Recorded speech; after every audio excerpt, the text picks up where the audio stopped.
കാലിക്കറ്റ് യൂണിവേഴ്സിറ്റിയുടെ BA എക്കണോമിക്സിൻ്റെ complementary കോഴ്സായിട്ടുള്ള തേർഡ് സെമസ്റ്ററിലെ political science ideas and concepts and ideologies എന്ന് പറയുന്ന സബ്ജക്റ്റാണ് ഇന്ന് നമ്മൾ ഡിസ്കസ് ചെയ്യാൻ വേണ്ടി പോകുന്നത്.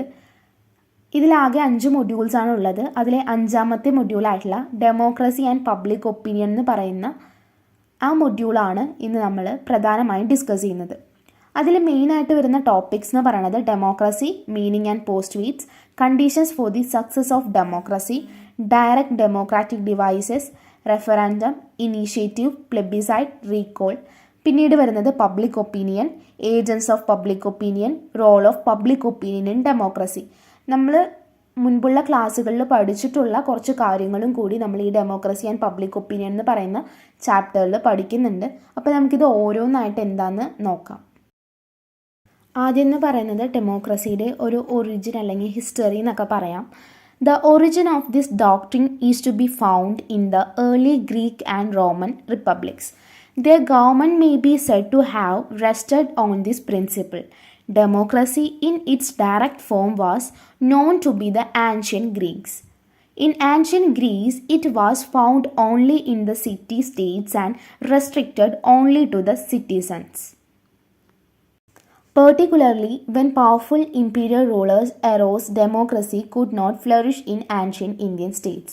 അപ്പോൾ ഇതിൽ പറയുന്നത് എന്താണെന്ന് വെച്ച് കഴിഞ്ഞാൽ ഡെമോക്രസിയുടെ ജനാധിപത്യത്തിൻ്റെ ഒരു ചരിത്രത്തെ തന്നെയാണ്. അപ്പോൾ ചെറിയൊരു ചരിത്രമായിട്ട് പറയുന്നത് ഗ്രീക്ക് റോമൻസ് സിറ്റീസിലാണ് ഇത് മെയിനായിട്ട് വന്നിട്ടുണ്ടായിരുന്നത്. ഇതിൻ്റെ ഡെമോക്രസിയുടെ ആയിട്ടുള്ള പ്രിൻസിപ്പിൾസ് എല്ലാം അവർ ചെയ്തിട്ടുണ്ടായിരുന്നു. ഇത് ഡയറക്റ്റ് ഡെമോക്രസി ആയിരുന്നു അവിടെ നടന്നിട്ടുണ്ടായിരുന്നത്. സിറ്റിസൺസിന് റെസ്ട്രിക്റ്റഡ് ആയിട്ടുള്ള സിറ്റിസൺസ് ആണ് അതിൻ്റെ പാർട്ടായിട്ടിരുന്നത്. പിന്നെ ഇമ്പീരിയൽ റൂളേഴ്സ്, അതായത് ഇന്ത്യയെ സംബന്ധിച്ച് നമുക്ക് ഇവിടെ ഡെമോക്രസിയുടെ കാര്യങ്ങളൊന്നും ആ സിസ്റ്റം കൊണ്ടുവരാൻ പറ്റിയിട്ടുണ്ടായിരുന്നില്ല. Because imperial rulers arose democracy could not flourish in ancient Indian states. Powerful ആയിട്ടുള്ള ഇമ്പീരിയൽ റൂളേഴ്സ് ഉള്ളതുകൊണ്ട് ഡെമോക്രസീനെ ഒന്നും നമുക്ക് ഇവിടെ അതിൻ്റെ സിസ്റ്റം ഒന്നും കൊണ്ടുവരാൻ വേണ്ടി പറ്റിയിട്ടില്ല എന്നും പറയുന്നുണ്ട്. ഇനി നോക്കാൻ പോകുന്നത് The word democracy is derived from the Greek word demos and kratos. Demos means all citizens living within a particular city-states. Kratos means the power or rule. Democracy is a form of government and at the same time it is a way of life. The government is controlled by the common people. Freedom of choice is the basic core of democracy. Democracy does not believe in bullet, but it believes in ballot. Political parties are the vehicles of ideas in a democratic system. They are acting as a connecting link between the government and the governed. അതായത് democracy എന്ന് പറയുന്ന word derive ചെയ്ത് വന്നിരിക്കുന്നത് Greek വേർഡായിട്ടുള്ള demos and ക്രാറ്റോസിൽ നിന്നാണ്. Demos എന്ന വേർഡിൻ്റെ meaning എന്ന് പറയുന്നത് all citizens living within a particular city states. അതായത് എല്ലാ സിറ്റിസൻസും ലീവ് ചെയ്യുന്നത് പർട്ടിക്കുലർ സിറ്റി അല്ലെങ്കിൽ സ്റ്റേറ്റ്സിനെ ആണെങ്കിൽ അതിനെയാണ് ഡെമോസ് എന്ന് പറയുന്നത്. ക്രാറ്റോസ് എന്ന് വെച്ച് കഴിഞ്ഞ് കഴിഞ്ഞാൽ പവർ ഓർ റൂൾ എന്നാണ് അതിൻ്റെ മീനിങ്. പിന്നെ ഡെമോക്രസി എന്ന് പറയുന്നത് ഒരു ഭരണരീതിയാണ്, അതുപോലെ തന്നെ ഒരു ജീവിത രീതി കൂടിയാണെന്നാണ് അടുത്ത സെൻറ്റൻസിൽ പറയുന്നത്. Next, the government is controlled by the common people. ഗവൺമെൻറ്റിനെ കൺട്രോൾ ചെയ്യുന്നത് കോമൺ പീപ്പിളാണ്. അതുപോലെ തന്നെ ഫ്രീഡം ഓഫ് ചോയ്സ് ആണ് ഡെമോക്രസിയുടെ കോർ അല്ലെങ്കിൽ ബേസിക് കോർ എന്ന് പറയുന്നത്. Democracy does not believe in bullet, അത് ബാലറ്റിലാണ് ബിലീവ് ചെയ്യുന്നത്. പൊളിറ്റിക്കൽ പാർട്ടീസിനെ കുറിച്ച് പറയുന്നുണ്ട്, they are vehicles of ideas in a democratic system എന്നാണ് പറയുന്നത്. Also they are acting as a connecting link between government and governed എന്ന് കൂടി പറയുന്നുണ്ട്. അടുത്തതായിട്ട് ഡെമോക്രസിയുടെ ഒരു ഡെഫിനിഷനാണ് നോക്കുന്നത്. നമുക്ക് എല്ലാവർക്കും അറിയാവുന്ന ഒരു ഡെഫിനിഷൻ തന്നെയാണ്. According to Abraham Lincoln, democracy is a government of the people, by the people and for the people. അപ്പോൾ ഡെമോക്രസിയുടെ ചാപ്റ്ററിൽ നിന്ന് എന്തെങ്കിലും ക്വസ്റ്റ്യൻ ഇപ്പോൾ ഡെമോക്രസി റിലേറ്റഡ് ആയിട്ട് വരികയാണെന്നുണ്ടെങ്കിൽ ഡെഫിനിഷൻ എഴുതി കഴിഞ്ഞിട്ട് ബാക്കി ഡീറ്റെയിൽസ് എഴുതുന്നത് കുറച്ചുകൂടി നല്ലതായിരിക്കും. ഇനി അടുത്ത ടോപ്പിക് എന്ന് പറയുന്നത് ബേസിക് പ്രിൻസിപ്പിൾസ് ഓഫ് ഡെമോക്രസി. ഡെമോക്രസിയുടെ ബേസിക് പ്രിൻസിപ്പിൾസ് ആണ് നമ്മൾ നോക്കാൻ പോകുന്നത്. അപ്പോൾ democracy allows all individuals the right to speak, criticise and disagree with others. ഒന്നാമത്തേത് നമുക്ക് എല്ലാവർക്കും അറിയാം, സംസാരിക്കാനും ക്രിട്ടിസൈസ് ചെയ്യാനും ഡിസഗ്രി ചെയ്യാനും ഒക്കെ ഉള്ള നമ്മുടെ അവകാശത്തെക്കുറിച്ചിട്ടാണ് പറയുന്നത്. It allows plurality of ideas and of ideologies and stands firmly on the principles of tolerance. അതാണ് രണ്ടാമത്തെ ബേസിക് പ്രിൻസിപ്പിൾ എന്ന് പറയുന്നത്. മൂന്നാമത്തേന്ന് പറയുന്നത് it is build on the foundations of liberty and equality. അതിനുശേഷം പറയുന്നത് it is A form of government in which sovereignty is vested in the people. അടുത്തത് പറയുന്നത് government function strictly according to the principles of constitution which has been accepted by the people. അടുത്തെന്ന് പറയുന്നത് it is a government aiming at the welfare of all. ഇതെല്ലാമാണ് ഡെമോക്രസിയുടെ basic principles പറയുന്നത്. അതായത് ഇത് build ചെയ്തിരിക്കുന്നത് foundations of ലിബർട്ടിയുടെയും ഇക്വാലിറ്റിയും വെച്ചിട്ടാണ് ഇത് build ചെയ്ത് വന്നിരിക്കുന്നത്. ഇനി അടുത്തതിൽ അതിന് പറയുന്നുണ്ട് ഗവൺമെൻറ് ഫങ്ഷൻ എന്ന് വെച്ച് കഴിഞ്ഞാൽ strictly according to principles of constitution വെച്ചിട്ടാണ്. അതെല്ലാ പീപ്പിൾസും അക്സെപ്റ്റ് ചെയ്തിരിക്കുന്ന കോൺസ്റ്റിറ്റ്യൂഷനാണ്. അതുപോലെ തന്നെ പിന്നെ ഗവൺമെൻറ്റിൻ്റെ എയിം എന്ന് പറയുന്നത് വെൽഫെയർ ആണ്, എല്ലാവരുടെയും വെൽഫെയർ കൂടിയാണ്. ഇതൊക്കെയാണ് ബേസിക് പ്രിൻസിപ്പിൾസ് ഓഫ് ഡെമോക്രസി എന്ന് പറയുന്നത്. ഇത് ജസ്റ്റ് നമ്മൾ നോക്കിക്കഴിഞ്ഞാൽ തന്നെ നമുക്ക് മനസ്സിലാവും കേട്ടോ. ഇനി അടുത്ത ടോപ്പിക് എന്ന് പറയുന്നത് 2 മേജർ കൈൻഡ്സ് ഓഫ് ഡെമോക്രസി ആണ്. The form of democracy is determined by the nature of relationship between the immediate sovereign and ultimate sovereign. When they coincide, democracy is direct. When they differ, democracy is indirect or representative. അപ്പോൾ 2 types of democracy ആണുള്ളത്, direct democracy and indirect democracy. ഇനി direct democracy എന്താ നോക്കാൻ പോകുന്നത്. In direct democracy the citizens are the real makers of the state policy and program of action. The will of the state is directly formulated by them and not by their elected representatives. Direct ഡെമോക്രസിയിൽ citizens ആണ് ഓരോ നയങ്ങൾ make ചെയ്യുന്നതും അതുപോലെ തന്നെ അത് programme ചെയ്യുന്നതും ഒക്കെ സിറ്റിസൺസ് ആണ്.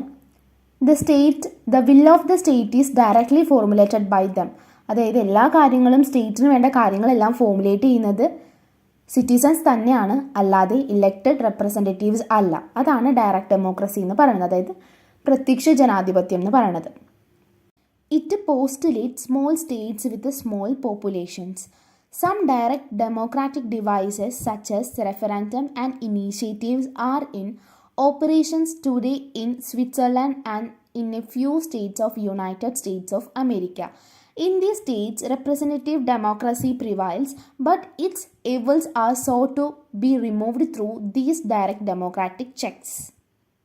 ചെറിയ രാജ്യങ്ങളിലും അതുപോലെ തന്നെ ജനസംഖ്യയൊക്കെ കുറവുള്ള രാജ്യങ്ങളിലൊക്കെ തന്നെയാണ് ഡയറക്റ്റ് ഡെമോക്രസി എപ്പോഴും പോസിബിൾ ആവുകയുള്ളൂ. അതുപോലെ തന്നെ ഡയറക്റ്റ് ഡെമോക്രാറ്റിക് ഡിവൈസസ് ആയിട്ടുള്ള റെഫറൻഡവും അതുപോലെ തന്നെ ഇനീഷ്യേറ്റീവും ഒക്കെ ഇപ്പോഴും സ്വിറ്റ്സർലൻഡിലും USA ചെറിയ സ്റ്റേറ്റ്സുകളിലൊക്കെ നടക്കുന്നുണ്ട്. അതായത് അത് ഓപ്പറേറ്റ് ചെയ്ത് വരുന്നുണ്ട്. അത് എന്തുകൊണ്ടാണെന്ന് വെച്ച് കഴിഞ്ഞാൽ അവിടെ ഡെമോക്രസിയാണ് പ്രിവൈൽ ചെയ്യുന്നതും, അതായത് റെപ്രസെൻറ്റേറ്റീവ് ഡെമോക്രസി തന്നെയാണ് അവിടെ ഉള്ളത്. പക്ഷെ അവിടെ എന്തെങ്കിലും പോരായ്മകൾ ഉണ്ടെങ്കിൽ അവിടുത്തെ സിറ്റിസൺസിന് അത് റിമൂവ് ചെയ്യാൻ വേണ്ടിയിട്ട് ഈ ഡയറക്റ്റ് ഡെമോക്രാറ്റിക് ഡിവൈസസ് വെച്ചിട്ട് പറ്റുന്നുണ്ട്. ഡെമോക്രാറ്റിക് ഡിവൈസസ് ഏതൊക്കെയാണെന്നാണ് അതിൽ ഒന്നാമത്തെയാണ് റെഫറൻഡം എന്ന് പറയുന്നത്.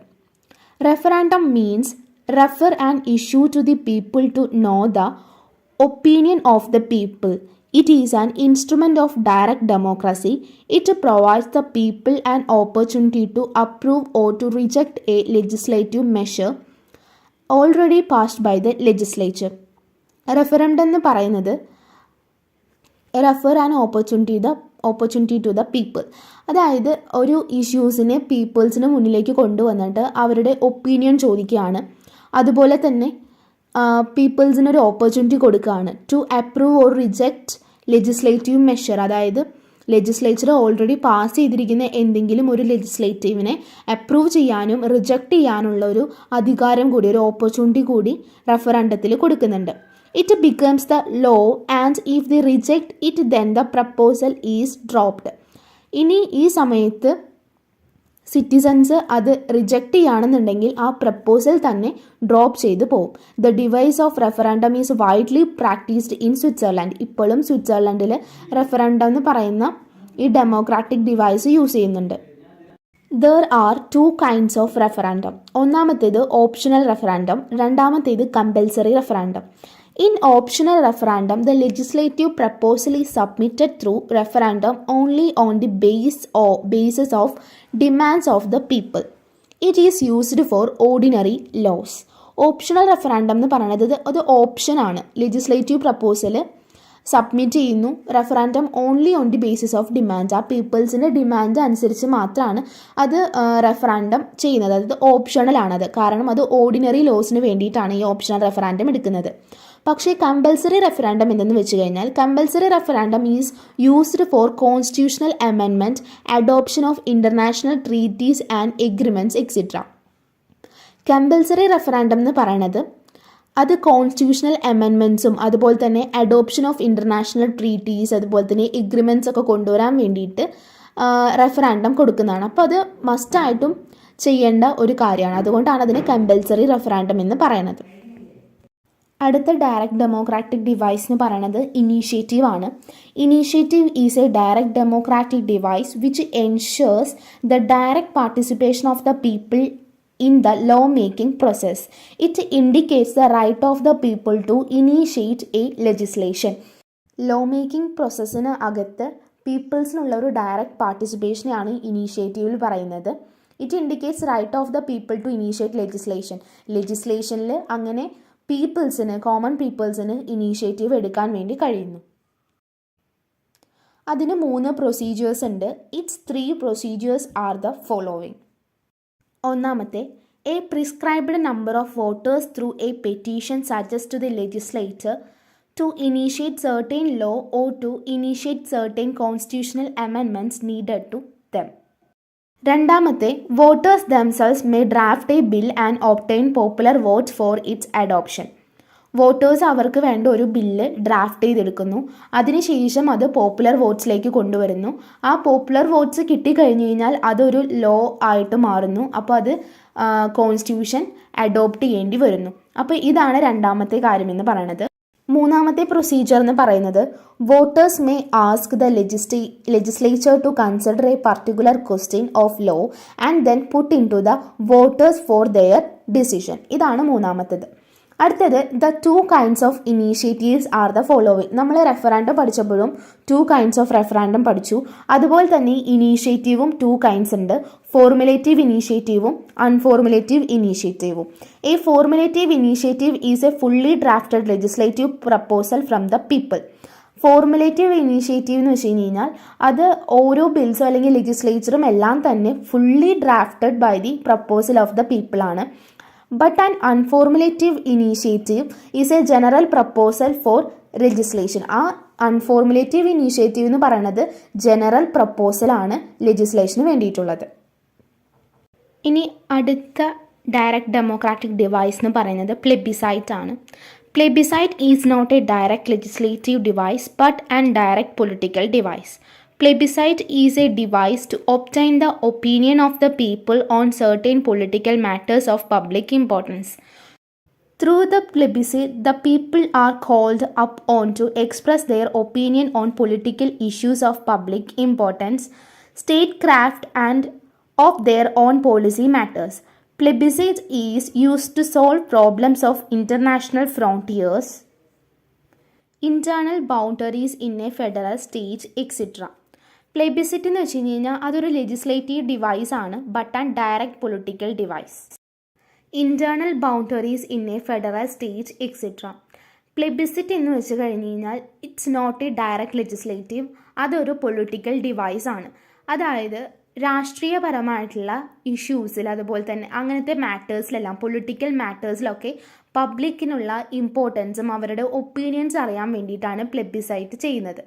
Plebiscite is used to solve problems of international frontiers, internal boundaries in a federal state, etc. അതായത് ഇപ്പോൾ അതിർത്തി പ്രശ്നങ്ങളാവട്ടെ, പൊളിറ്റിക്കലി സ്റ്റേറ്റിനുള്ള പ്രോബ്ലംസ് ആവട്ടെ, ഇതെല്ലാം തന്നെ പബ്ലിക് ഒപ്പീനിയൻ വെച്ചിട്ട് മനസ്സിലാക്കാൻ വേണ്ടിയിട്ടാണ് പ്ലെബിസൈറ്റ് യൂസ് ചെയ്യുന്നത്. അപ്പോൾ അങ്ങനെ 4 ഡയറക്റ്റ് ഡെമോക്രാറ്റിക് ഡിവൈസസ് ആണ് നമ്മൾ ചെക്ക് ചെയ്തത്: referendum, initiative, recall, plebiscite. Merits of direct democracy ആണ് അടുത്ത ടോപ്പിക്ക്. ഡയറക്റ്റ് ഡെമോക്രസിയുടെ ഗുണങ്ങൾ എന്തൊക്കെയാണെന്നാണ് ചെക്ക് ചെയ്യാൻ പോകുന്നത്. It offers direct participation of the citizens in the affair of the government. ഒരു സ്റ്റേറ്റിലുള്ള സിറ്റിസൺസിന് അവിടുത്തെ ഗവൺമെൻറ്റിലുള്ള ഡയറക്റ്റ് പാർട്ടിസിപ്പേഷൻ, ഡയറക്റ്റ് ഡെമോക്രസി കൊടുക്കുന്നുണ്ട്. The people are directly involved in the formation of the government, in making law or similar key roles in the run of the administration. അതായത് അവിടുത്തെ ഗവൺമെൻറ്റിലെ ലോവും അതുപോലെ തന്നെ administration related ആയിട്ടുള്ള കാര്യങ്ങളിലെല്ലാം involve ആവാൻ വേണ്ടിയിട്ട് common പീപ്പിൾസിന് help ചെയ്യുന്നു. Keeping an intermediate body between the people and the government. ഇത് 3 എണ്ണമാണ് ഡയറക്റ്റ് ഡെമോക്രസിയുടെ മെറിറ്റ്സ് എന്ന് പറയുന്നത്. Next, demerits of direct democracy. It is outdated and outmoded and not at all suitable for the modern state, which is very vast and so cannot be brought under the umbrella of direct democracy. Direct ഡെമോക്രസിയുടെ ദോഷങ്ങൾ എന്താണെന്ന് വെച്ച് കഴിഞ്ഞാൽ, ചെറിയ സ്റ്റേറ്റ്സിൽ മാത്രമാണ് ഈ direct ഡെമോക്രസിയൊക്കെ possible ആവുകയുള്ളൂ. വലിയ പോപ്പുലേഷനും വലിയ ടെറിട്ടറീസും ഒക്കെയുള്ള കൺട്രീസിലൊന്നും തന്നെ നമുക്ക് ഡയറക്റ്റ് ഡെമോക്രസി പോസിബിൾ ആവുന്നില്ല. Secondly, if the entire population is to run the government from making law to its implementation, we are to assume that all people are equally intelligent and equally capable for all such work. But our experience is that all peoples are not equal in caliber. It is a common knowledge that the fools, idiots, beggars, the illiterate mass have no capacity to understand the art and science of the government. ഇതിൽ രണ്ടാമത്തെ problem എന്താണെന്ന് വെച്ച് കഴിഞ്ഞാൽ, demerit എന്ന് വെച്ച് കഴിഞ്ഞാൽ, direct ഡെമോക്രസിയിൽ people's എല്ലാവരും തന്നെ ഗവൺമെൻറ്റിൻ്റെ ആർട്ടും സയൻസും ഒന്നും അറിയുന്ന ആൾക്കാരായിരിക്കില്ല. Most of peoples are illiterate ആയിരിക്കും. അപ്പോൾ അവർക്ക് ഡയറക്റ്റ് ഡെമോക്രസിയിൽ നല്ല രീതിയിൽ ഇൻവോൾവ് ചെയ്യാൻ വേണ്ടി കഴിയില്ല. A secondary body like this is also necessary to check the passion and impulse of the common people. It is seen that the mass people go by passion, not by reason. Their representatives, who will be more reasoned and seasoned, should be given to task of running the country. ഇതെല്ലാമാണ് demerits of direct democracy എന്ന് പറയുന്നത്. Next, indirect democracy or representative democracy. ഡെമോക്രസീനെ തന്നെ രണ്ടായിട്ട് classify ചെയ്തിട്ടുണ്ടായിരുന്നു, direct ഡെമോക്രസിയും indirect ഡെമോക്രസിയും. അതിൽ direct ഡെമോക്രസിയും അതിൻ്റെ direct democracy ഡിവൈസസും മെറിറ്റ്സും ഡീമെറിറ്റ്സും എല്ലാം നമ്മൾ ചെക്ക് ചെയ്തു. ഇനി അടുത്തത് indirect democracy. Representative democracy, which is generally prevalent in modern times, naturally grew up out of the conditions of the modern nation states. In this type of democracy, a clear distinction is made between the immediate sovereign and the ultimate sovereign. The legislature, which consists the elected representatives of the people, formulates and expresses the will of the state. Hence, the legislature is the immediate sovereign authority. The people elect their representatives periodically and review their activities during their full term. Representative democracy thus combines efficient administration with the popular sovereignty. In representative democracy, political parties play a decisive role. Regular elections are held to determine who these representatives will be. Indirect democracy എന്ന് പറയുന്നത് പരോക്ഷ ജനാധിപത്യം എന്നാണ് പറയുന്നത്. അവരവരുടെ റെപ്രസെൻറ്റേറ്റീവ്സിനെ തിരഞ്ഞെടുക്കുകയാണ് അവർ ചെയ്യുന്നത്. അതായത് അവർ voting സിസ്റ്റത്തിലൂടെ അവരെ നയിക്കണമെന്ന് വിചാരിക്കുന്നു, അവരുടെ നേതാവ് ആരണമെന്ന് വിചാരിക്കുന്നു, അവരെ അവർ തിരഞ്ഞെടുക്കുന്നു. ഇതിന് ഒരു റെപ്രസെൻറ്റേറ്റീവ്സിനെ പീരിയോഡിക്കലി ആയിട്ടാണ് തിരഞ്ഞെടുക്കുന്നത്. ആ ഒരു പർട്ടിക്കുലർ പീരീഡിൽ അവരുടെ ആക്ടിവിറ്റീസ് എല്ലാം അവർ ചെക്ക് ചെയ്യുന്നു. അപ്പോൾ അവർ വിചാരിക്കുന്ന പോലെയാണോ അവരുടെ നേതാക്കന്മാർ പ്രവർത്തിക്കുന്നത്, അവർക്ക് വേണ്ടി എന്നല്ല അവർ ചെക്ക് ചെയ്യുന്നു. എന്നിട്ട് അവർക്ക് എന്തെങ്കിലും അൺസാറ്റിസ്ഫാക്ടറി അല്ലെങ്കിൽ the people can withdraw their trust in them. അതായത് ഇതൊരു ട്രസ്റ്റിന്മേലുള്ളതാണ്. അതായത് അങ്ങോട്ടും ഇങ്ങോട്ടുമുള്ള വിശ്വാസമാണ്. ജനങ്ങൾ തിരഞ്ഞെടുക്കുന്ന റെപ്രസെൻറ്റേറ്റീവ്സിൻ്റെ മേലിലും റെപ്രസെൻറ്റേറ്റീവിനെ തന്നെ തിരഞ്ഞെടുത്ത ജനങ്ങളുടെ മേലിലും ഒരു ട്രസ്റ്റ് ഉണ്ട്. ആ ട്രസ്റ്റിനനുസരിച്ചിട്ടാണ് ഇൻഡയറക്റ്റ് ഡെമോക്രസി ഫോം ചെയ്തു വരുന്നിരിക്കുന്നത്. ഇനി ഡെമോക്രസിയിൽ പൊളിറ്റിക്കൽ പാർട്ടീസ്, അതായത് റെപ്രസെൻറ്റേറ്റീവ് ഡെമോക്രസിയിൽ പൊളിറ്റിക്കൽ പാർട്ടീസാണ് മെയിനായിട്ടൊരു റോള് ഉള്ളത്. പിന്നെ regular elections are held to determine who these representatives will be. അപ്പോൾ റെഗുലർ ആയിട്ടുള്ള ഇലക്ഷൻസൊക്കെ ഇൻഡയറക്റ്റ് ഡെമോക്രസിയിൽ നടക്കുന്നുണ്ട്. അപ്പോൾ ഇതാണ് ഇൻഡയറക്റ്റ് ഡെമോക്രസി എന്ന് പറയുന്നത്. അടുത്തത് അഡ്വാൻറ്റേജസ് ഓഫ് റെപ്രസെൻറ്റേറ്റീവ് ഡെമോക്രസി എന്താണെന്ന് നോക്കാം. It controls the actions of elected officials. Next one, a representative democracy keeps governing simple. It does not remove the voice of the people. There is a regard for local, cultural and ethnic issues in government. It allows the people to control the progress of the government. Everyone benefits. It is a form of government that operates efficiently. A representative democracy ensures direct representation. ഇതെല്ലാമാണ് advantages of representative democracy എന്ന് പറയുന്നത്. ഒരു democracy അല്ലെങ്കിൽ ഒരു ഗവൺമെൻറ്റിൻ്റെ സിമ്പിളായിട്ടുള്ള അതുപോലെ തന്നെ എഫിഷ്യൻ്റ് ആയിട്ടുള്ള വർക്കിങ്ങിന് റെപ്രസെൻറ്റേറ്റീവ് ഡെമോക്രസിയാണ് നല്ലത്. അതുപോലെ തന്നെ ലോക്കൽ, കൾച്ചറൽ, എത്നിക് ഇഷ്യൂസ് എല്ലാം ഗവൺമെൻറ്റിലേക്ക് എത്തുന്നു. എല്ലാവർക്കും അവരവരുടെ വോയിസ് റേസ് ചെയ്യാനുള്ള അവകാശമുണ്ട്. ഒരാളുടെ വോയിസ് പോലും റിമൂവ് ചെയ്യുന്നില്ല. അതുപോലെ തന്നെ ഗവൺമെൻറ് ഓപ്പറേറ്റ്സ് എഫിഷ്യൻ്റ്ലി. അതുപോലെ തന്നെ റെപ്രസെൻറ്റേറ്റീവ് ഡെമോക്രസി എന്ന് പറയുന്നത് ഡയറക്റ്റ് റെപ്രസെൻറ്റേഷൻ ആണ് ഓരോ പീപ്പിൾസിൻ്റെയും. ഇതെല്ലാമാണ് അഡ്വാൻറ്റേജസ് ഓഫ് ഡയറക്റ്റ് ഡെമോക്രസി അല്ലെങ്കിൽ റെപ്രസെൻറ്റേറ്റീവ് ഡെമോക്രസി എന്ന് പറയുന്നത്. ഇനി ഡിസഡ്വാൻറ്റേജസ് ആണ് നോക്കാൻ പോകുന്നത്. അതിലൊന്നാമത്തേത് representative democracies encourage polarisation. Second one, it requires communication skill to be effective. Representative democracies are based on trust before anything else. Fourth one, it is not cheap to run a representative democracy. Fifth one, this form of government encourage dissent. Sixth one, it takes a voice away from the minority. Seventh one, a representative democracy can discourage participation. Eighth one, larger delegation may swing policy shifts more than smaller population. Ninth one, it can still be influenced by one specific branch of government. ഇതെല്ലാമാണ് disadvantages of representative democracy എന്ന് പറയുന്നത്. അതായത് ഒരു communication skill proper ആയിരിക്കണം, അല്ലെങ്കിൽ representative democracy ഫെയിലായിട്ട് മാറും. അതുപോലെ തന്നെ ഇതൊരു ട്രസ്റ്റിൻ്റെ ബേസിലാണ് ഈ റെപ്രസെൻറ്റേറ്റീവ് ഡെമോക്രസി നിൽക്കുന്നത്. അപ്പോൾ ആ ട്രസ്റ്റ് പോയി കഴിഞ്ഞാലും അതിന് ഇഷ്യൂ ആയിട്ട് മാറും. അതുപോലെ തന്നെ ഈ റെപ്രസെൻറ്റേറ്റീവ് ഡെമോക്രസി റൺ ചെയ്യാൻ വേണ്ടിയിട്ട് കോസ്റ്റ് ആവശ്യമാണ്. അതുപോലെ തന്നെ it takes a voice away from the minority.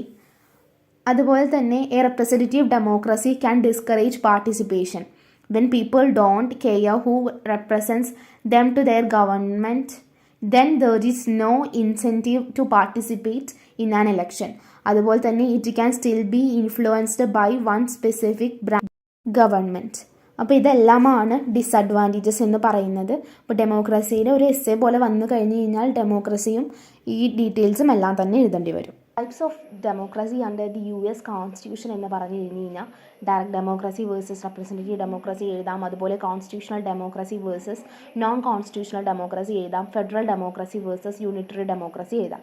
So ഇതിനകത്ത് ഡയറക്റ്റ് ഡെമോക്രസി എന്ന് പറയുന്നത് നേരിട്ടുള്ള ജനാധിപത്യമാണ്. നമ്മൾ പറഞ്ഞതുപോലെ തന്നെ പൊതു തീരുമാനങ്ങൾ എന്ന് പറയുന്നത് തിരഞ്ഞെടുക്കപ്പെട്ട പ്രതിനിധികളാൽ അല്ലെങ്കിൽ ജനങ്ങൾ നേരിട്ട് തിരഞ്ഞെടുക്കുന്ന ആളുകൾ വഴിയാണ് ഡയറക്റ്റ് ഡെമോക്രസി നടക്കുന്നത്. ചെറിയ സമൂഹങ്ങളിൽ മാത്രമാണ് ഇത്തരത്തിലുള്ള ഡയറക്റ്റ് ഡെമോക്രസി നടക്കുകയുള്ളൂ. US കാലിഫോർണിയ പോലുള്ള ചില സ്റ്റേറ്റുകളിലാണ് ഇത്തരത്തിലുള്ള ഹിതപരിശോധനകളിലൂടെയും സംരംഭങ്ങളിലൂടെയൊക്കെ തന്നെ ഡയറക്റ്റ് ഡെമോക്രസി ചെയ്യുന്നത്. റെപ്രസെൻറ്റേറ്റീവ് എന്ന് വെച്ച് കഴിഞ്ഞാൽ ഇപ്പോൾ നമ്മുടെ ഇടയിലുള്ള പോലെ, അതായത് പൗരന്മാർക്ക് വേണ്ടി നയം രൂപീകരിക്കുന്നതിനും നിയമങ്ങൾ നടപ്പിലാക്കുന്നതിനും ഒക്കെ വേണ്ടിയിട്ട് തിരഞ്ഞെടുക്കപ്പെട്ട പ്രതിനിധികളെയാണ് എന്ത് ചെയ്യുന്നുണ്ടാവുക, റെപ്രസെൻറ്റേറ്റീവ് ഡെമോക്രസിയിൽ വരിക. കോൺസ്റ്റിറ്റ്യൂഷണൽ എന്ന് വെച്ച് കഴിഞ്ഞാൽ ഈ ഒരു സമ്പ്രദായത്തിൽ സർക്കാർ അധികാരം ഒരു ഭരണഘടനയിൽ നിർവചിക്കപ്പെടുകയും പരിമിതപ്പെടുത്തുകയും ചെയ്യുന്നത്. അതായത് കോൺസ്റ്റിറ്റ്യൂഷൻ ബേസ് ചെയ്തിട്ട് ഡെമോക്രസി നടക്കുന്നതിനാണ് കോൺസ്റ്റിറ്റ്യൂഷണൽ ഡെമോക്രസി എന്ന് പറയുന്നുണ്ടാവുക. സോ ഇവിടെ ജനകീയ പരമാധികാരത്തെ അടിസ്ഥാനമാക്കിയിട്ടുള്ളതും ഭരണഘടനയുടെ ഘടന, അധികാരം, പരിധി ഇതൊക്കെ തന്നെ നിർവചിക്കുന്ന ഒരു ഭരണഘടനാ ജനാധിപത്യ രാജ്യമായിട്ട് US നിൽക്കുകയാണ്. അപ്പോൾ അവിടെയാണ് constitutional democracy. Non constitutional democracy എന്ന് പറയുമ്പോൾ ഭരണഘടനേതര ജനാധിപത്യം എന്ന് പറയുന്നത് ഈ ഒരു രൂപത്തിൽ പറയുകയാണെന്നുണ്ടെങ്കിൽ ഭരണഘടനാ നിയമങ്ങൾ ഇല്ല അല്ലെങ്കിൽ പാലിക്കുന്നില്ല എന്നുള്ളതാണ് പറയാൻ വേണ്ടി പറ്റുക. സോ അധികാരത്തിലുള്ളവരെ പ്രവചിക്കാവുന്ന പരിമിതികളില്ലാതെ പ്രവർത്തിക്കാൻ അനുവദിക്കുന്നു എന്നുള്ളതാണ് ഇതിൻ്റെ ഒരു സിമ്പിൾ ആയിട്ടുള്ള എക്സ്പ്ലനേഷൻ എന്ന് പറയുന്നത്. ഫെഡറൽ ഡെമോക്രസി അല്ലെങ്കിൽ യൂണിറ്ററി ഡെമോക്രസീൻ്റെ ഒരു വേഴ്സസ് പറയുന്നുണ്ട്. ഫെഡറൽ എന്ന് വെച്ച് കഴിഞ്ഞാൽ അധികാരം ഭരണഘടനാപരമായിട്ട് ഒരു കേന്ദ്ര സർക്കാരിനും ഘടകമായിട്ടുള്ള രാഷ്ട്രീയ യൂണിറ്റുകൾക്കും, അതായത് സംസ്ഥാന ഗവൺമെൻറ്റ്സിനും നൽകിയിരിക്കുന്ന ഒന്നാണ് ഫെഡറൽ ഡെമോക്രസി എന്ന് പറയുന്നത്. ഇതിൽ ഓരോ തലവും അതിൻ്റെ പൗരന്മാരെ നേരിട്ട് നിയന്ത്രിക്കുന്നു എന്നുള്ളതാണ്. ഈ ഒരു യൂണിറ്ററി എന്ന് വെച്ച് കഴിഞ്ഞാൽ ഈ ഒരു സമ്പ്രദായത്തിൽ എല്ലാ സർക്കാർ അധികാരവും കേന്ദ്രീകൃതമാണ്.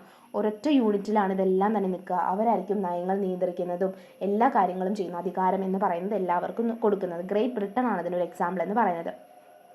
Presidential democracy versus parliamentary democracy എന്ന് പറയുന്നത് ഈ ഒരു സമ്പ്രദായം എന്ന് പറയുന്നത് എക്സിക്യൂട്ടീവ്, ലെജിസ്ലേറ്റീവ് ബ്രാഞ്ചുകൾ തമ്മിലുള്ള ഒരു പവർ ഡിസ്ട്രിബ്യൂഷനെയാണ് പറയുന്നത്. ഒരു നിശ്ചിത കാലയളവിലേക്ക് നിയമസഭയിൽ നിന്ന് സ്വതന്ത്രമായിട്ട് പ്രസിഡന്റിനെ തിരഞ്ഞെടുക്കപ്പെടുന്നത് പ്രസിഡൻഷ്യൽ ഡെമോക്രസിയാണ്. അതുപോലെ പാർലമെൻ്ററി ജനാധിപത്യം എന്ന് പറയുന്നത് എക്സിക്യൂട്ടീവിനെ നിയമസഭയിൽ, അതായത് പാർലമെൻറ്റിൽ നിന്ന് ഉരുത്തിരിഞ്ഞതും ഉത്തരവാദിത്വമുള്ളതുമാണ് പാർലമെൻ്ററി ഡെമോക്രസി എന്ന് പറയുന്നത്. ഒരു ചീഫ് എക്സിക്യൂട്ടീവിനെ, അതായത് പ്രധാനമന്ത്രി നിയമസഭ തിരഞ്ഞെടുക്കുന്നു. അവിശ്വാസ വോട്ടെടുപ്പിലൂടെ നീക്കം ചെയ്യാൻ വേണ്ടിയിട്ട് കഴിയുകയും ചെയ്തു. ഇനി ഒരു സക്സസ്ഫുൾ ഡെമോക്രസി എന്ന് പറയുന്നതിൻ്റെ ഡിഫറെൻ്റ് ആയിട്ടുള്ള കണ്ടീഷൻസ് ഉണ്ട്. എന്തൊക്കെ കണ്ടീഷൻസിലൂടെയാണ് ഒരു ഡെമോക്രസി, ജനാധിപത്യം എന്ന് പറയുന്നത് സിമ്പിളായിട്ട് പോവുള്ളൂ? ഇത് ഏറ്റവും ഇമ്പോർട്ടൻറ്റ് ക്വസ്റ്റൻ ആണ്. കാരണം 5 മാർക്കിന് മസ്റ്റായിട്ട് ചോദിക്കുന്ന ഒരു ക്വസ്റ്റൻ ആണ് സക്സസ് ഓഫ് ഡെമോക്രസീൻ്റെ കണ്ടീഷൻസ് എന്തൊക്കെയാണെന്നുള്ളത്. ഫസ്റ്റ് വൺ എന്ന് പറയുന്നത് എഡ്യൂക്കേഷനാണ്. നല്ല വിദ്യാസമ്പന്നരും നല്ല പ്രബുദ്ധരായിട്ടുള്ള പൗരന്മാരിലാണ് ജനാധിപത്യം എന്ന് പറയുന്നത് അഭിവൃദ്ധി പ്രാപിക്കുക, അല്ലേ? നല്ല തരത്തിലുള്ള നോളേജ് ഉള്ളവർക്ക് നല്ല രീതിയിൽ അത് ചിന്തിക്കാൻ കഴിയും. ജനാധിപത്യം എന്ന് പറയുന്നത് മനസ്സിലാക്കാൻ വേണ്ടി കഴിയും. വിജിലൻസ്, അതായത് ജനാധിപത്യം സംരക്ഷിക്കുന്നതിന് പൗരന്മാരുടെ നിരന്തരമായിട്ടുള്ള ജാഗ്രത വേണം. കാരണം ഇപ്പോൾ ഹിറ്റ്ലറുടെ കീഴിലുള്ള ജർമ്മനിയും അതുപോലെ ബംഗ്ലാദേശിലെയും പാകിസ്ഥാനിലെയും സൈനിക സ്വേച്ഛാധിപത്യം എന്നൊക്കെ തന്നെ ഇതിനുള്ള ഉദാഹരണങ്ങളാണ്. പൗരന്മാർക്കിടയിൽ വളരെ മോശമായിട്ടുള്ള രീതിയിൽ പോയി കഴിഞ്ഞാൽ രാഷ്ട്രീയം എന്ത് ചെയ്യും? മാറിക്കളച്ചുകൊണ്ടിരിക്കുമെന്നാണ് ഇതിനകത്ത് പറയുന്നത്. ഡീസെൻട്രലൈസേഷൻ ഓഫ് പൊളിറ്റിക്കൽ പവേഴ്സ്, അതായത് ഫലപ്രദമായിട്ടുള്ള ഒരു ജനാധിപത്യത്തിന് അധികാരം എന്ന് പറയുന്നത് നല്ല രീതിയിൽ വിതരണം ചെയ്യപ്പെടണം എന്നുള്ളതാണ് പറയുന്നത്. അടുത്തത് സിവിക് സെൻസ്, പൗരബോധം. ഡെമോക്രസിയിൽ ഏറ്റവും ആവശ്യമായിട്ടുള്ള ഒന്നാണ് ഉത്തരവാദിത്വവും സജീവവുമായിട്ടുള്ള പൗരന്മാരുടെ പങ്കാളിത്തം എന്ന് പറയുന്നത്. ജനാധിപത്യം ഫലപ്രദമായിട്ട് പ്രവർത്തിക്കുന്നതിന് എന്ത് ചെയ്യണം? ഈ ഒരു പൗരബോധം വേണം. അതുപോലെ തന്നെ സ്പിരിറ്റ് ഓഫ് ടോളറൻസ്, സഹിഷ്ണുതാ മനോഭാവം. ജനാധിപത്യത്തിന് സഹിഷ്ണുതയും അതുപോലെ ന്യൂനപക്ഷങ്ങളുടെ കാഴ്ചപ്പാടുകളുടെ ഒരു ബഹുമാനവും ആവശ്യമാണ്.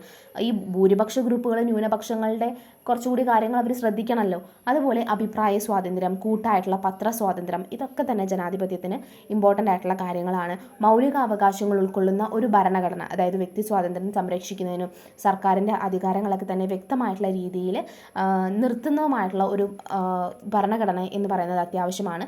അധികാര വിഭജനം, നിയമനിർമ്മാണം, എക്സിക്യൂട്ടീവ്, ജുഡീഷ്യൽ, ഇത്തരത്തിലുള്ള ബ്രാഞ്ചുകൾക്കിടയിൽ അധികാരങ്ങൾ വിഭജിക്കുന്നത് നമ്മുടെ ഡെമോക്രസി എന്ന് പറയുന്നത് അടിപൊളിയായിട്ട് പോകാൻ വേണ്ടിയിട്ട് ഹെൽപ്പ് ചെയ്യുന്നു. പിന്നെ പ്രതിപക്ഷം, നല്ല രീതിയിൽ ആരോഗ്യകരമായിട്ടുള്ള ജനാധിപത്യത്തിന് ഏറ്റവും ഇമ്പോർട്ടൻ്റ് ആയിട്ടുള്ള ഒന്നതാണ്. അതായത് നമ്മുടെ ഭരണപക്ഷം ചെയ്യുന്ന കാര്യങ്ങളെ ക്വസ്റ്റ്യൻ ചെയ്യാൻ പറ്റുന്ന ഒരു പ്രതിപക്ഷം എന്ന് പറയുന്നത്. അവരൊരു വാച്ച് ഡോഗ് പോലെ നിൽക്കുകയാണ്, അല്ലേ?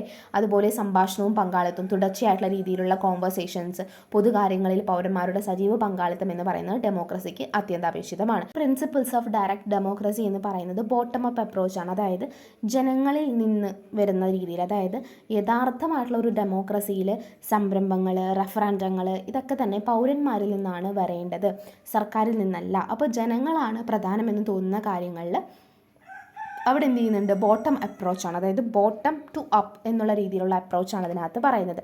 സോ പ്രാതിനിധ്യ ജനാധിപത്യത്തെക്കുറിച്ചുള്ള പരിശോധനകൾ നടക്കുമ്പോൾ ഇത്തരത്തിലുള്ള ബോട്ടം അപ്പ് അപ്രോച്ച് എന്ന് പറയുന്നത് തിരഞ്ഞെടുക്കപ്പെട്ട ഉദ്യോഗസ്ഥരുടെ അധികാരത്തിന്മേലുള്ള പരിശോധനയ്ക്ക് വേണ്ടിയിട്ടാണ് പ്രവർത്തിക്കുന്നത്.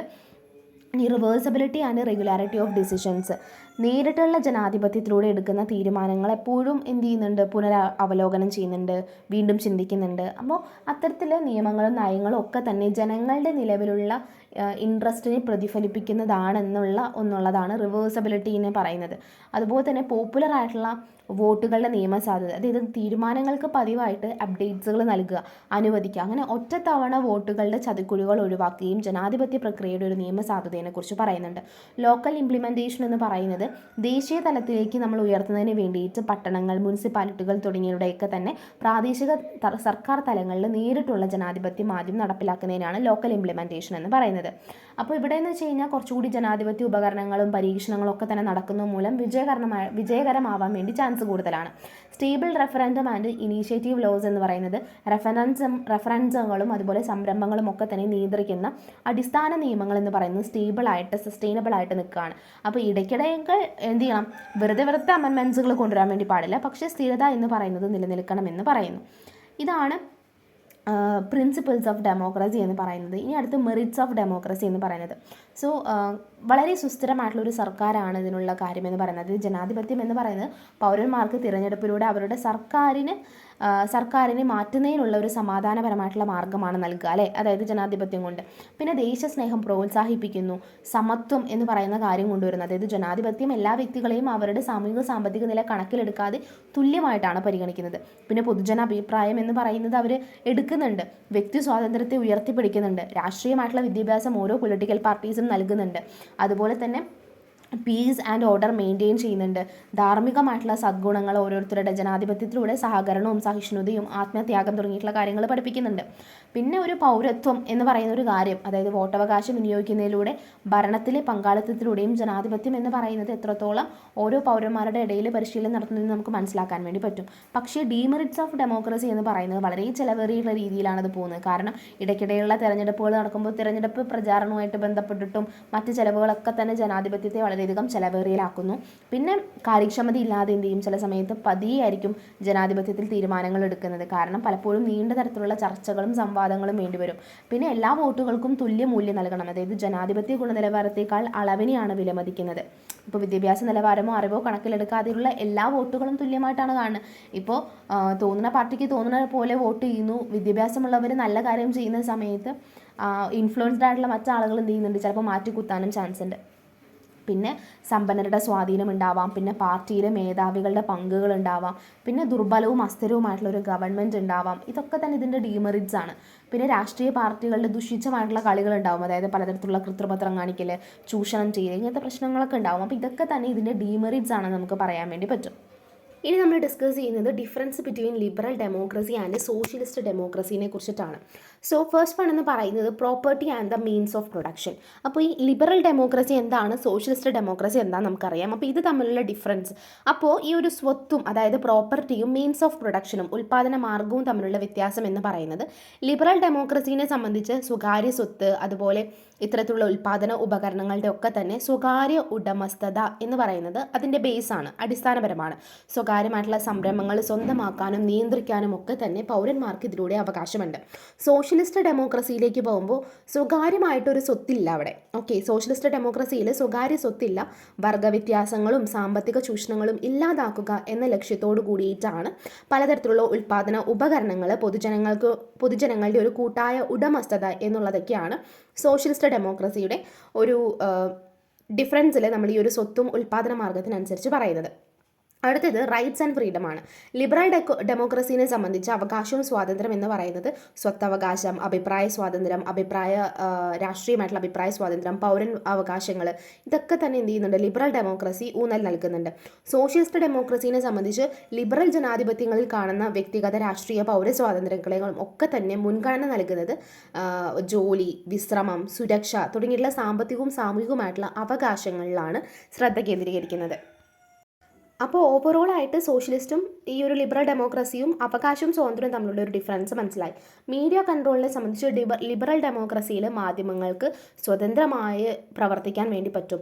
ഇപ്പോൾ സർക്കാരിനെതിരെയൊക്കെ തന്നെ വൈവിധ്യമാർന്നതും വിമർശനാത്മകവുമായിട്ടുള്ള കാര്യങ്ങളൊക്കെ തന്നെ പറയാൻ വേണ്ടിയിട്ട് മീഡിയ കൺട്രോൾ ലിബറൽ ഡെമോക്രസിക്കകത്തുണ്ട്. പക്ഷേ സോഷ്യലിസ്റ്റ് ഡെമോക്രസിനെ സംബന്ധിച്ച് കുറച്ചുകൂടി പ്രത്യയശാസ്ത്രപരമായിട്ടുള്ള അനുരൂപത എന്ന് പറയുന്നത് നിലനിർത്തുന്നതിനും വിയോജിപ്പുകളെ അടിച്ചമർത്തുന്നതിനും മാധ്യമങ്ങൾ സാധാരണയായിട്ട് കർശനമായിട്ടുള്ള രീതിയിലുള്ള സർക്കാർ നിയന്ത്രണത്തിലാണ്. അതായത് ഇപ്പോൾ സർക്കാരിനെതിരെ ഒന്നും മീഡിയയ്ക്ക് പറയാൻ വേണ്ടി പറ്റില്ല, പത്രമാധ്യമങ്ങൾക്ക് പറയാൻ വേണ്ടി പറ്റില്ല എന്നുള്ളതാണ് സോഷ്യലിസ്റ്റ് ഡെമോക്രസിക്കകത്ത് വരുന്നത്. പിന്നെ ട്രേഡ് യൂണിയൻസും വോളണ്ടറി അസോസിയേഷൻസും ഉണ്ട്. ലിബറൽ ഡെമോക്രസിനെ സംബന്ധിച്ച് ട്രേഡ് യൂണിയനുകൾ അല്ലെങ്കിൽ സന്നദ്ധ സംഘടനകളൊക്കെ തന്നെ സർക്കാർ ഇടപെടലിൽ നിന്ന് സ്വതന്ത്രമായിട്ടാണ് പ്രവർത്തിക്കുക. പക്ഷേ സോഷ്യലിസ്റ്റ് ഡെമോക്രസിയിൽ ട്രേഡ് യൂണിയൻസും മറ്റ് അസോസിയേഷൻസും ഒക്കെ തന്നെ സർക്കാരിൻ്റെ മേൽനോട്ടം എന്ന് പറയുന്നവരുടെ മേലിലുണ്ടാവും. രാഷ്ട്രീയ പാർട്ടികൾ ലിബറൽ ഡെമോക്രസിയിൽ കുറച്ചുകൂടി രാഷ്ട്രീയമായിട്ടുള്ള ഒരു ഭൂപ്രകൃതിനെ പ്രോത്സാഹിപ്പിച്ചുകൊണ്ടാണ് നിൽക്കുക. പക്ഷേ രാഷ്ട്രീയ പാർട്ടികളുടെ നിലനിൽപ്പ് അവിടെ അനുവദിക്കുന്നുണ്ട്. പക്ഷേ സോഷ്യലിസ്റ്റ് ഡെമോക്രസിയിൽ പൊതുവെ ഒരു രാഷ്ട്രീയ പാർട്ടി മാത്രമാണ് അവിടെ നിൽക്കുകയുള്ളൂ. മറ്റവിടെ പറയുമ്പോൾ ഒരുപാട് എണ്ണം ഉണ്ടാവും. പക്ഷേ ഇവിടെ ഒരു രാഷ്ട്രീയ പാർട്ടി മാത്രമേ അനുവദിക്കുകയുള്ളൂ. അത് ഭരണകൂടത്തിൻ്റെ രാഷ്ട്രീയ പാർട്ടി ആയിരിക്കും. അത് സാമ്പത്തിക സാമൂഹിക നയങ്ങളെയൊക്കെ തന്നെ നയിക്കുന്ന ഒരു രാഷ്ട്രീയ പാർട്ടി ആയിരിക്കും. ഇപ്പോൾ നിങ്ങൾക്ക് ലിബറൽ ഡെമോക്രസിയും അതുപോലെ തന്നെ സോഷ്യലിസ്റ്റ് ഡെമോക്രസിയും എല്ലാം മനസ്സിലായിട്ടുണ്ടാവും. കാരണം നമ്മൾ അങ്ങനെയാണ് ഇതിനെ ഡിഫറൻസ് ചെയ്ത് പറയുന്നത്. ലിബറൽ ഡെമോക്രസിയുടെ അധികാര വിഭജനം എന്ന് പറയുന്നത് എക്സിക്യൂട്ടീവ്, ലെജിസ്ലേച്ചർ, ജുഡീഷ്യറി എന്നിവ രീതിയിലൂടെയാണ്. സോഷ്യലിസ്റ്റ് ഡെമോക്രസിയിൽ എക്സിക്യൂട്ടീവ്, ലെജിസ്ലേച്ചർ, ജുഡീഷ്യറി പോലുള്ള തമ്മിലുള്ള വ്യത്യാസം എന്ന് പറയുന്നത് അധികമില്ല. എല്ലാ ശാഖകളും ഒരൊറ്റ ഭരണപക്ഷി നിയന്ത്രിക്കുന്നത് മൂലം ഇത് ഡിഫറൻസ് ചെയ്ത് നിൽക്കാൻ വേണ്ടി പറ്റില്ല എന്നുള്ളതാണ് പറയുന്നത്. ഇതാണ് നമ്മൾ പറഞ്ഞിട്ടുള്ള ലിബറൽ ഡെമോക്രസിയും സോഷ്യലിസ്റ്റ് ഡെമോക്രസിയും തമ്മിലുള്ള ഡിഫറൻസ് എന്ന് പറയുന്നത്. അതുപോലെ ഈ ഒരു ഡെമോക്രസി, സോഷ്യലിസ്റ്റ് ഡെമോക്രസിയും ഡെമോക്രാറ്റിക് സോഷ്യലിസവും തമ്മിലൊരു ഡിഫറൻസ് ഉണ്ട്. സോ ഇത് പറയുന്നത് വെച്ച് കഴിഞ്ഞാൽ സോഷ്യലിസ്റ്റ് ഡെമോക്രസി എന്നുകൊണ്ട് ഉദ്ദേശിക്കുന്നത് ഇപ്പോൾ നമ്മുടെ പ്രൊഡക്ഷൻ റിലേറ്റ് ചെയ്തിട്ടുള്ള ഒരുപാട് സാധനങ്ങൾ ഉണ്ടാവുമല്ലോ. അപ്പോൾ ഈ സോഷ്യലിസ്റ്റ് ഡെമോക്രസി എംഫസൈസ് ചെയ്യുന്നത് socialism over democracy aiming to establish a fully socialist state with public ownership of means of production.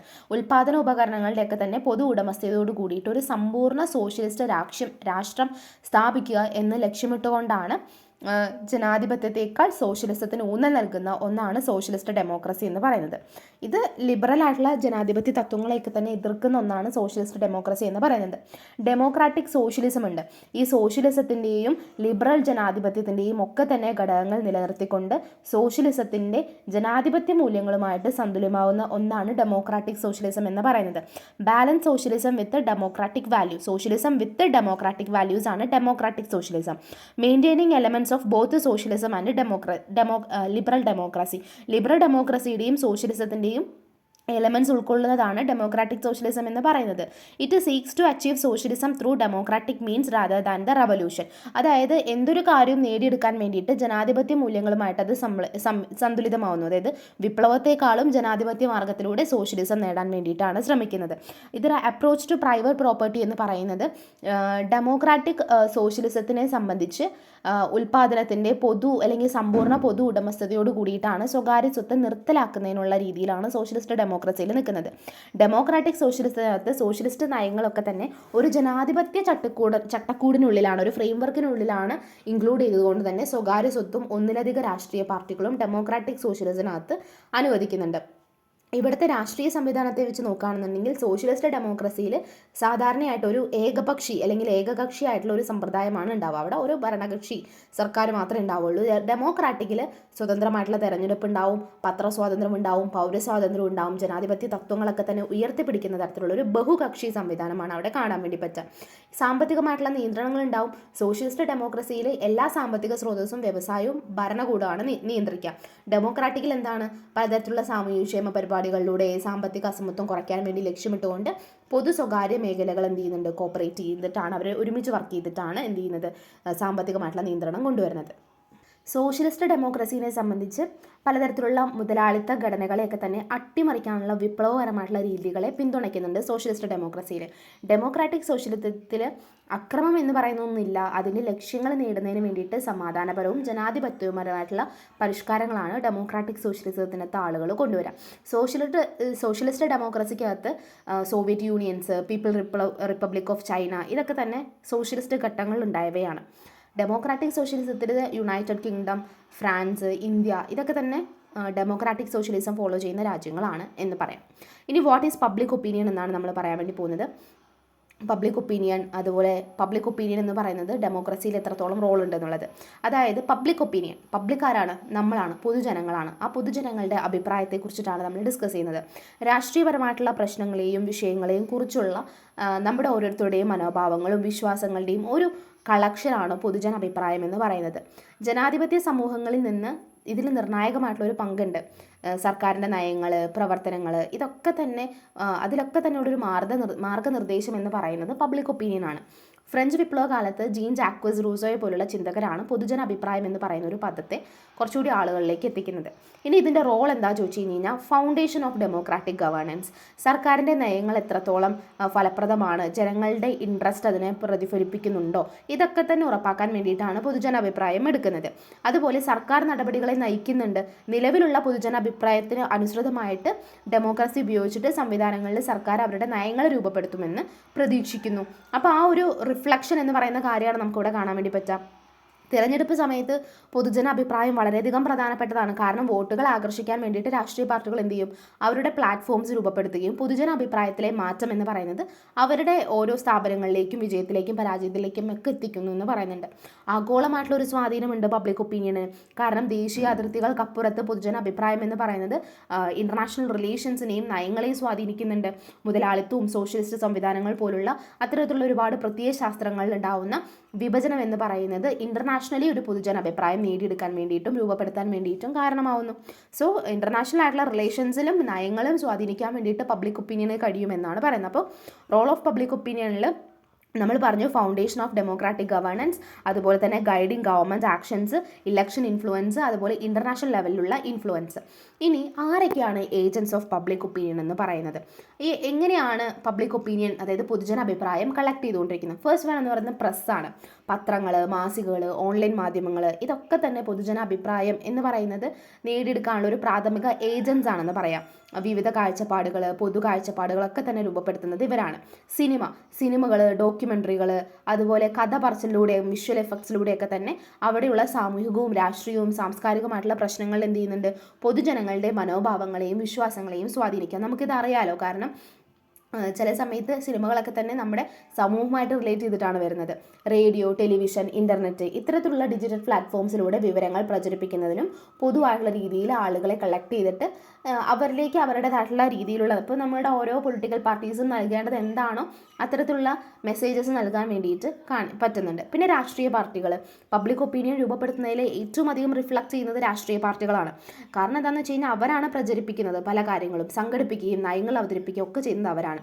പൊതു പ്രസംഗങ്ങൾ, റാലികൾ, അങ്ങനെയുള്ള പ്ലാറ്റ്ഫോംസിലൂടെയൊക്കെ തന്നെ എന്ത് ചെയ്യുന്നുണ്ട്, നമുക്ക് പൊതുജന അഭിപ്രായത്തെ നേരിട്ട് സ്വാധീനിക്കാൻ വേണ്ടി പറ്റുന്നു. വിദ്യാഭ്യാസ സ്ഥാപനങ്ങൾ, സ്കൂളുകൾ, കോളേജസ്, അതുപോലെ സർവകലാശാലകൾ, ഇതൊക്കെ തന്നെ ഭാവി പൗരന്മാരുടെ അഭിപ്രായങ്ങൾ രൂപപ്പെടുത്തേണ്ട സ്ഥലങ്ങളാണ്. അപ്പോൾ പലതരത്തിലുള്ള വിദ്യാഭ്യാസ പാഠ്യ പദ്ധതിയിലൂടെ, അക്കാദമിക് ക്രമീകരണങ്ങളിലൂടെ, ചർച്ചകളിലൂടെ, ഇപ്പം നമ്മുടെ കോളേജിലൊക്കെ ഇഷ്ടംമാതിരി ചർച്ചകൾ നടക്കാറില്ലേ. പിന്നെ പൊതുവായിട്ടുള്ള യോഗങ്ങൾ, സംവാദങ്ങളിലൂടെയൊക്കെ തന്നെ പബ്ലിക് ഒപ്പീനിയൻ അല്ലെങ്കിൽ പബ്ലിക്കിനെ ഇൻഫ്ലുവൻസ് ചെയ്യാൻ വേണ്ടി പറ്റുന്നുണ്ട്. മതസ്ഥാപനങ്ങൾ, പലതരത്തിലുള്ള ധാർമ്മിക പ്രശ്നങ്ങളിലൊക്കെ തന്നെ പൊതുജനാഭിപ്രായത്തെ സ്വാധീനിക്കാൻ മതസ്ഥാപനങ്ങൾക്ക് കഴിയുന്നുണ്ട്. തിരഞ്ഞെടുപ്പുകൾ പൊതുജനാഭിപ്രായത്തിന് നേരിട്ടുള്ളൊരു പ്രകടനമായിട്ട് വർത്തിക്കുന്ന ഒന്നാണ് തിരഞ്ഞെടുപ്പുകൾ എന്ന് പറയുന്നത്. വോട്ടർമാരുടെ തിരഞ്ഞെടുപ്പുകൾ അവരുടെ മുൻഗണനകളെ കുറിച്ചിട്ടാണ് പറയുക. പിന്നെ സാമൂഹികമായിട്ടുള്ള സ്ഥാപനങ്ങൾ, ഇപ്പോൾ NGOs, പ്രൊഫഷണൽ അസോസിയേഷൻസ്, അഭിഭാഷക ഗ്രൂപ്പുകൾ, ഇപ്പോൾ നോൺ പൊളിറ്റിക്കൽ ആയിട്ടുള്ള ഒരുപാട് സംഘടനകൾ, ഇതൊക്കെ തന്നെ അവരുടെ പ്രവർത്തനങ്ങളിലൂടെയും പ്രചാരങ്ങളിലൂടെയും പല വിഷയങ്ങളും പൊതുജനാഭിപ്രായം എന്ന് പറയുന്നത് രൂപപ്പെടുത്തുന്നുണ്ട്. ഇനി conditions for the growth of public opinion, എങ്ങനെ നമുക്ക് പബ്ലിക് ഒപ്പീനിയൻ എന്ന് പറയുന്നതിനെ ഗ്രോത്ത് ചെയ്യാം, അതായത് ശരിയായ വിദ്യാഭ്യാസം നൽകുന്നതിലൂടെ.